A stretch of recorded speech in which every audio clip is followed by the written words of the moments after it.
Hello students, welcome to our YouTube channel all about breaking and making.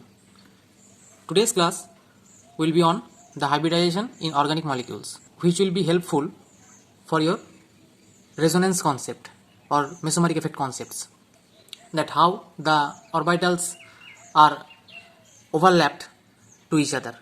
This will be a short video on hybridization. We will make another video on hybridization when we will discuss about chemical bondings. There we will discuss about the concepts of hybridization in more details. So let's start. Firstly, let us consider the simplest organic molecule, that is methane. In methane there is a central carbon atom and 4 terminal hydrogen atoms. Now we know that the valency of carbon is 4. In 3-dimensional space, this CH4 molecule will arrange itself in such a manner that it will be the most stable conformation of this. So when these 4 hydrogens are approaching to the central carbon atom, they will approach keeping distance with each other in such a way that the most stable conformation is achieved. Here this carbon is sp3 hybridized. We know this. How this happens? This carbon in ground state 1s2, 2s2 and 2p2. So this is the electronic configuration of carbon in ground state. So in this valence cell, if this is 2s and this is 2p and this is 2s2 and 2p2, this is ground state. When one of these electrons is energized, it jumps to the 2p set of orbitals from 2s. Then the system looks like this: 1 in 2s and 3 electrons in 2p set of orbitals. So this is excited state. In this excited state, these orbitals, which are 2s and 2p, actually are different in nature, different in energy. So they will mix up with each other in such a way that they will make a new set of orbitals having similar symmetry, similar energy and similar characteristics. So they will mix up with each other to construct a new set of same number of orbitals. Here previously was 1 2s and 3 2p. Now there will be total 4 orbitals which are degenerate. That means they are having same energy. So all these orbitals will be similar in terms of character. So in this case it will be 1s and 3p. That's why it is sp3 set of orbitals, where each unpaired electron is residing in each of the orbitals. So this is the concept of sp3 hybridization in alkanes. Okay, so this is how the hybridization takes place. Now these 4 hydrogen atoms will approach to the central carbon in such a way that the most stable conformation will be achieved. So this is also geometrically approved that if these 4 hydrogens are in the vertexes of a tetrahedron, then this conformation will be most stable. The angle between the CH bonds is 109 degree 28 minutes. Here also the same value, here also the same value, here also the same value. If we try to represent this model in 3D, then we will have to take the help of flying wedge conformation.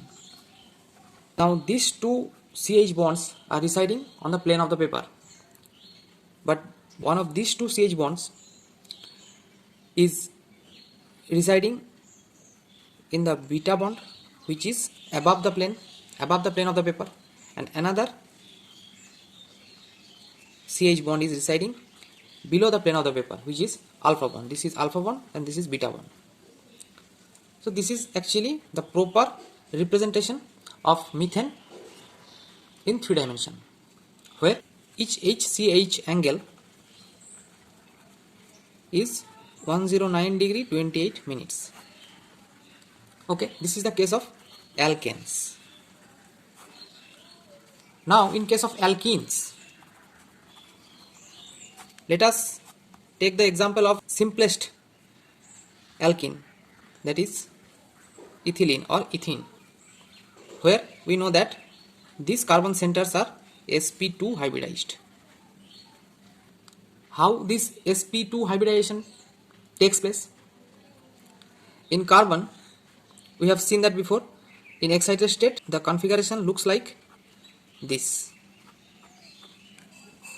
Now this hybridization is strictly talking about the formation of the sigma bonds. Okay, now here we know that this carbon forms total 3 sigma bonds, 2 with 2 hydrogen atoms and 1 with a carbon atom, and another bond here is nothing but a pure pi bond. Okay, now this S and 2p will mix up with each other in such a way that they will make a set of new orbitals of same characteristics and energy. Now this mixing takes place between 1s and 2p, that's why it is sp2. Here 1s and 3p's, that's why each of this set of orbitals have 25% of s character and 75% of p character. Now in case of sp2, each of the new set of orbitals have 33.33% of s character and 66.66% of p character. Okay, this is sp2 set of orbitals where 3 unpaired electrons are residing, and another unhybridized p orbital is remaining unchanged. It is in the pure form of p orbital. Okay, now these 3 orbitals will take part in sigma bonding. One will form this sigma bond Cc. Now when this sigma bonding will take place, then 2 hydrogen and 1 carbon will meet with this carbon center in such a way that the sigma electronic repulsion will be minimal.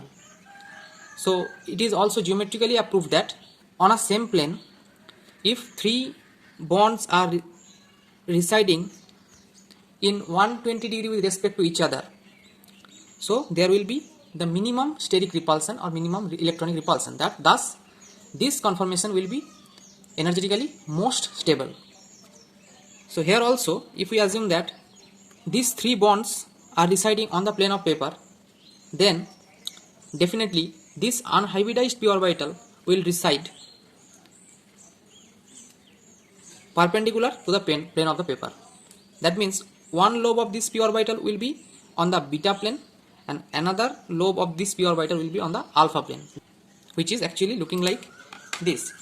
If these 3 are the sigma bonds, then the p orbital will be like this.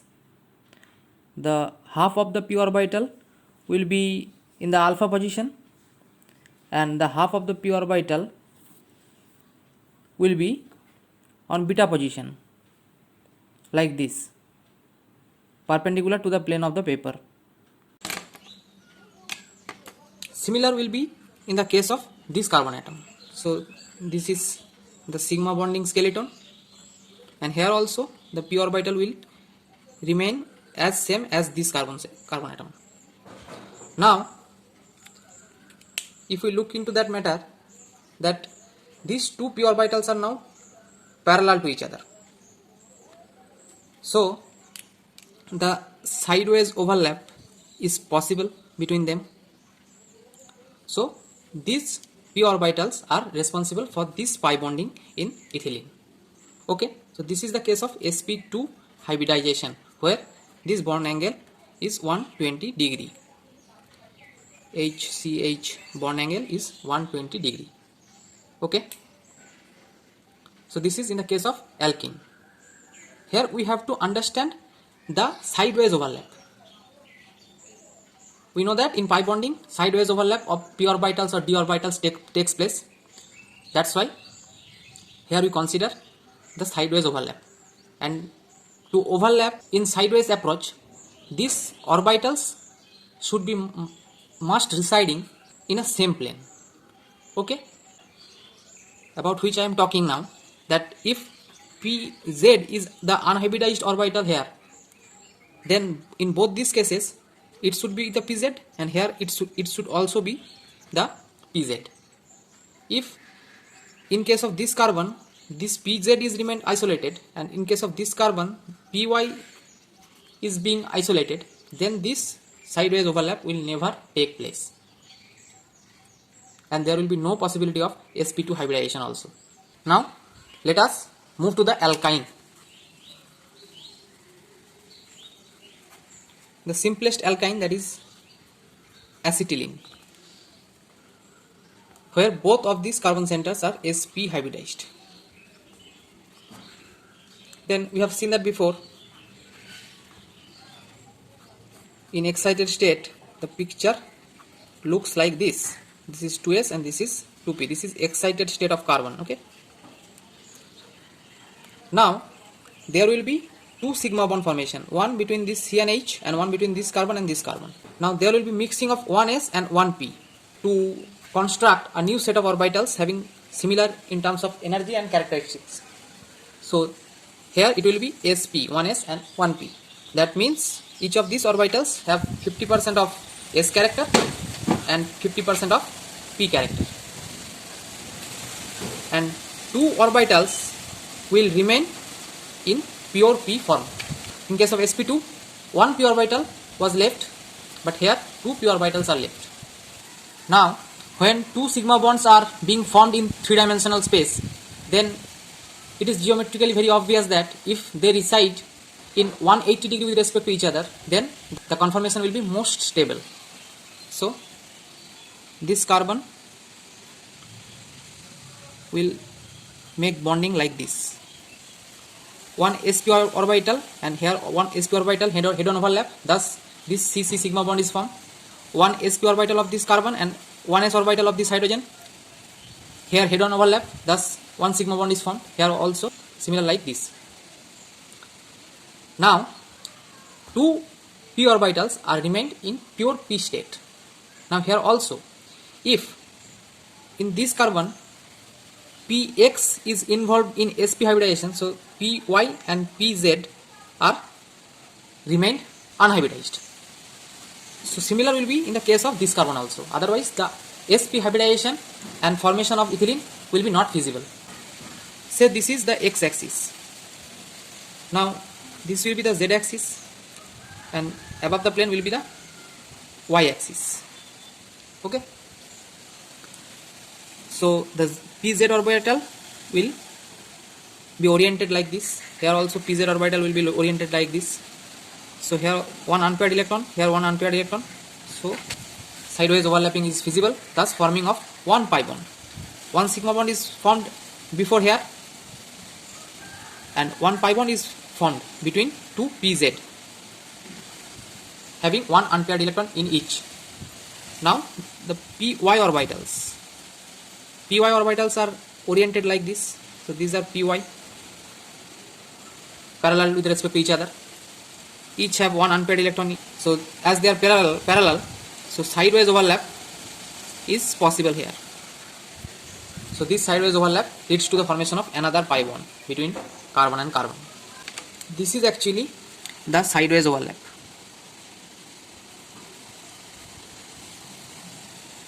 Here one sideways overlap and here another sideways overlap. Thus formation of two pi bonds. Okay. So this is the orientation of orbitals and how they take part in overlapping. So once you have a clear idea about this orientation, the concept of resonance or mesomeric effect will be much more easier for you guys. Okay, so let us consider some examples of resonance. So example number 1.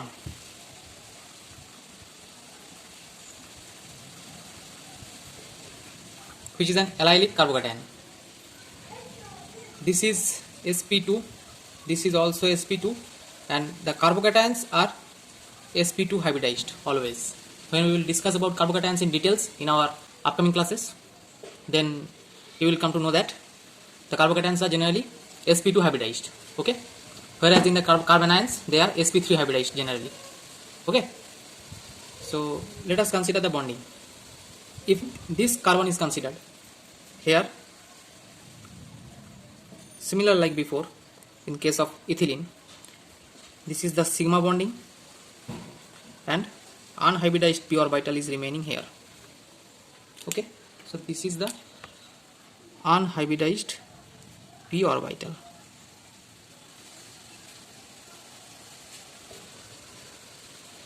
Similar in the case of this.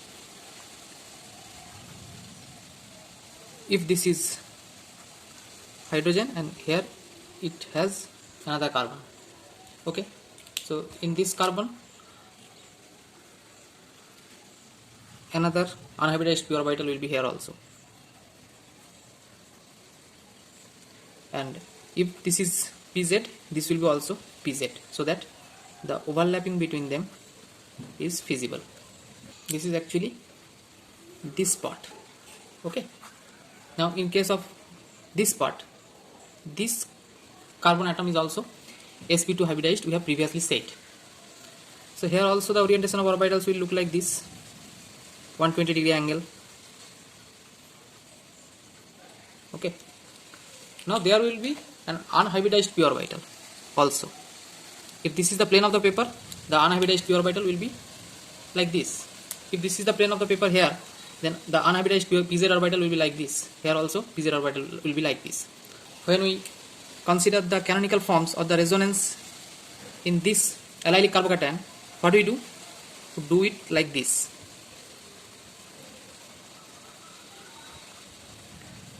Where we get another similar canonical structure like this. These and these are basically similar. Okay, unless one of the terminal carbon atoms is labeled. Okay, so if this overlapping has to take place, then it is very obvious that the unhybridized p orbital of this carbon center must have to be pz orbital. It will seem somewhat awkward, so I put this CH bond a little aside. Okay, so this will be the unhybridized pz orbital. Okay, which is vacant. If this pi bond pair moves here, so this electron pair will move between this pz and the pz of the cationic carbon center, which is vacant, like this. This is actually the overlapping process, and if this unhybridized p orbital here is py, but the unhybridized p orbitals here are pz, then this overlapping or this resonance will never take place. But in reality, as it happens, so it is very obvious that all of these unhybridized p orbitals are of one type. Either they are all pz, or they are all py, or they are all px. Okay, so this is the concept of hybridization in case of allylic carbocation. Let us move to our next example. Now example number 2.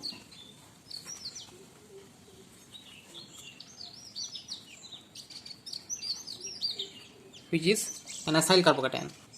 Now in this acyl carbocation, this carbon center is sp2 hybridized, and this oxygen center is also sp2 hybridized.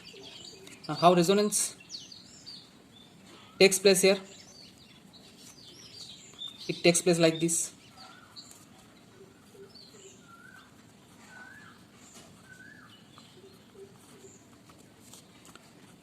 Now here it is sp and it is also sp, so it is very obvious that in the process of resonance, this carbon and oxygen both has changed its state of hybridization from sp2 to sp. Okay, now let us consider the bonding. This sp3 hybridized carbon center have no business with resonance here. Okay, it is here also, it is sp3, it is not taking part in conjugation. This carbon being sp2 hybridized, the sigma skeleton will be like this on the plane of paper. Here this is CH3 and it will be a vacant sp2 orbital, vacant. Now here there will be oxygen. Now, in place of two bonds, here oxygen will have two lone pairs in two sp2 hybridized orbitals, and both will possess parallel p orbitals which are unhybridized, so that this pi bonding will be possible. This vacant sp2 orbital is actually responsible for this positive charge.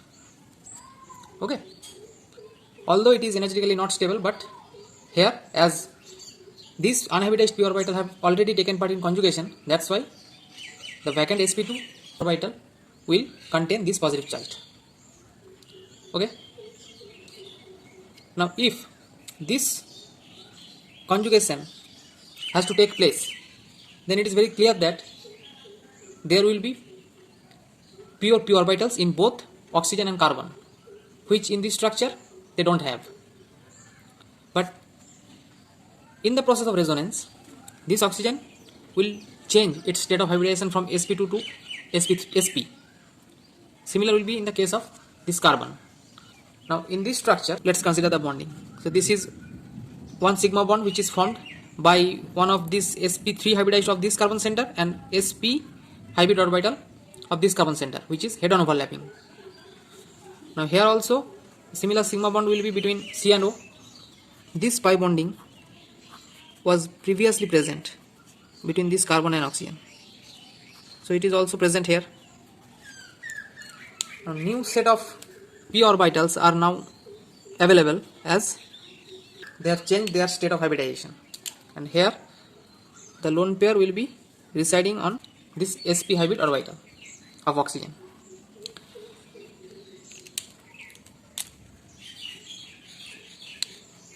Now overlapping will take place between these two p orbitals like this.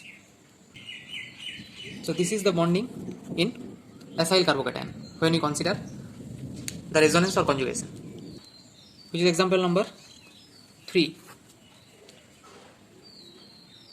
That is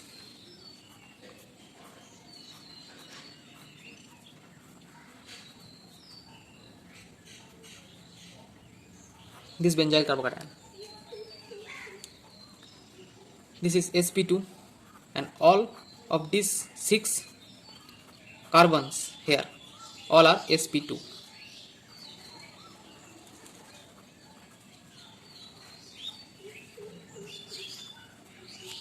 Okay, now let us consider the bonding.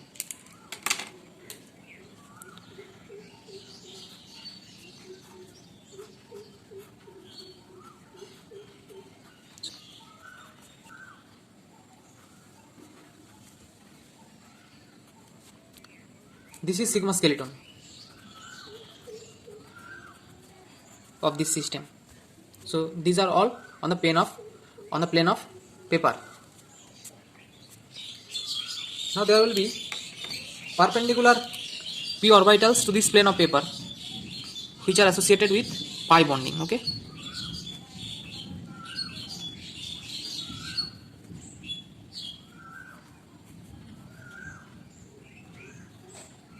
they are actually perpendicular to the plane of paper. This drawing is actually not perfect, but I hope you can understand. Here this carbon has another vacant p orbital.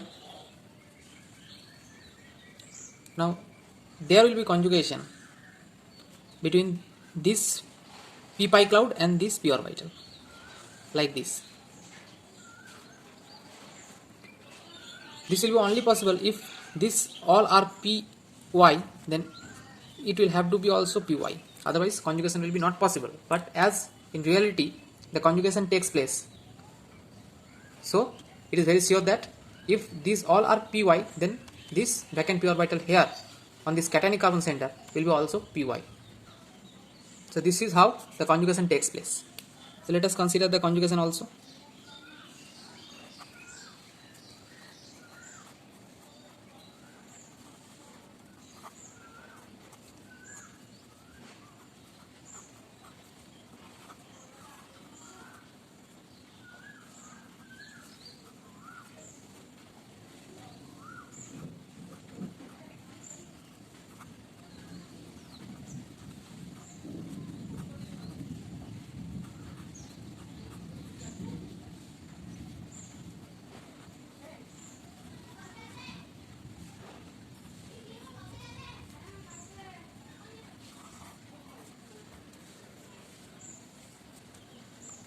These are the resonating structures of this benzyl carbocation. Hope you can understand the overlapping. I am giving you 2 more examples to try at home.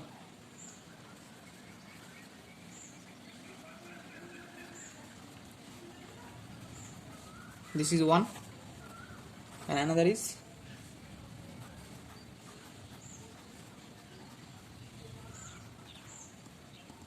this is phenol. This is 1,3-butadiene and this is phenol. So try yourself these two and check that whether you have learned something from this video or not. If you have any doubt, mention that in comments. I shall read and reply to them. So this was our today's video about hybridization in organic molecules. Hope this video will help you to make out the concept of overlapping in the resonance or in mesomeric effect more easily. So if you like this video, then don't forget to give it a thumbs up, and also please subscribe to our channel to get more similar topic wise videos on chemistry. In this channel we make videos on various topic wise concepts of chemistry which will be helpful for 10+2 level students, JEE or NEET aspirants, and the undergraduate chemistry students. So stay tuned, stay safe. Thanks for watching.